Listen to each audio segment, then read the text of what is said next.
I just used a paint sprayer for the first time on the window upstairs.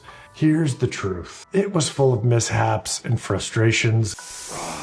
I think I've wasted a bunch of paint here. I got a big pool down here. But I ended up figuring it out. Looking good. I'm gonna share with you the 5 things you need to know before you buy one.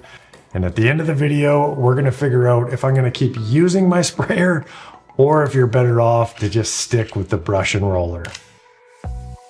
Thing number 1, preparation and overspray. The first thing that nobody told me about paint sprayers is this. It shows everything. A roller and brush leaves a texture that hides the imperfections, but spraying is like wearing a thin white t-shirt in the rain. Nothing goes unseen. Once I sprayed the first coat, every dip showed up like a spotlight. I had to refill and sand before I could move forward. And then came the biggest shock, the overspray. Imagine a fine white mist floating through the air that eventually covers everything with paint dust. I'm glad that I put this tape up here to cover up the ceiling because it definitely would have sprayed onto the ceiling, so that worked out pretty well. Now my space was empty with no flooring, but if you tried this in a furnished room, you would need dozens of drop cloths just to survive. I did find 2 crafty little hacks that saved me all kinds of time. Paper with tape already attached to it. Total game changer for masking off the window. And here's a little pro tip to speed up your first row of painter's tape. 2-inch putty knife.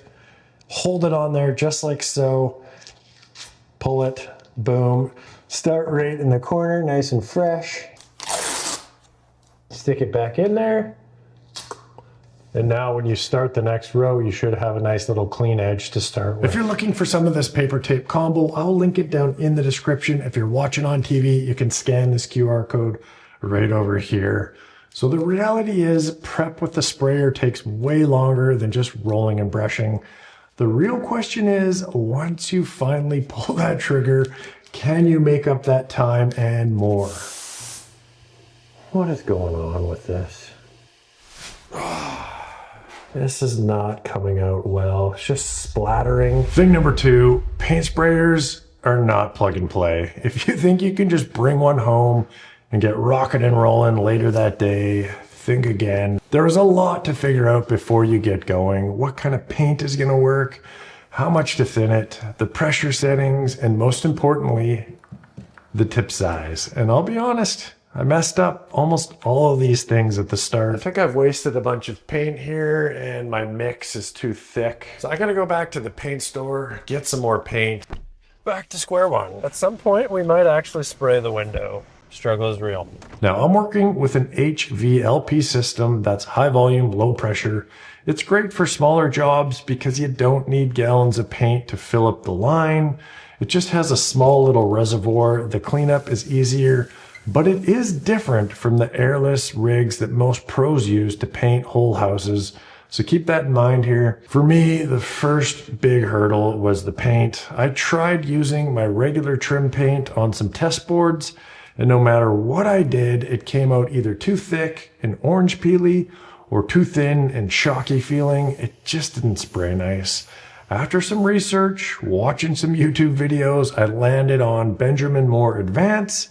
My test boards looked absolutely beautiful, and I thought I was the new king of spraying. I had everything figured out.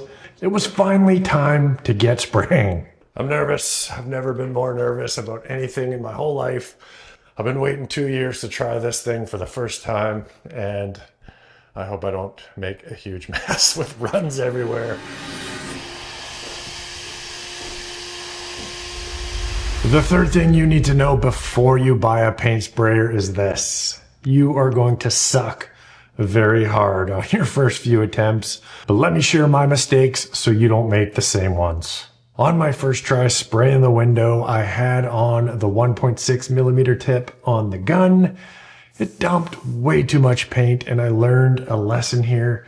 You cannot overlap the same area 4 to 5 times.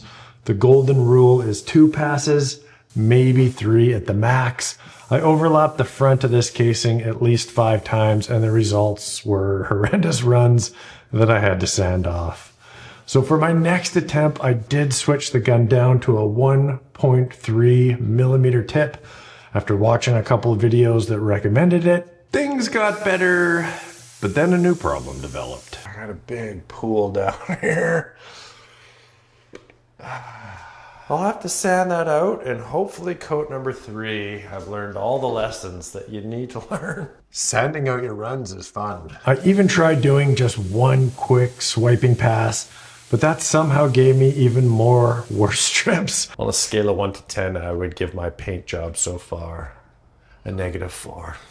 At that point, I was completely frustrated, ready to quit using a sprayer forever. Meanwhile, by pure fluke, I'm also making a video where I'm testing this sprayer versus a $70 Amazon Tiswell sprayer. I was spraying the trim behind me in the closet with this cheap sprayer.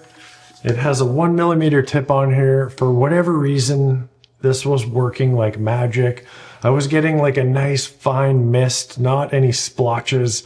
I was able to just put on like a nice light coat, and the closet was turning out wonderful. So I had the idea. I sanded down my last attempt with this sprayer, which I think was number 4, sanded off all the horrendous drips, and then I hit it with this thing for one last final magical coat. And you know what? I don't know why, but it worked. This did the job, and I actually got the thing finished. Before we get to the ultimate decision on whether it was all worth it, and if I'm gonna keep using my sprayer, let's talk quickly about the cleanup. I'll be honest, I watched a bunch of videos detailing the process, and I have to admit I was a bit scared.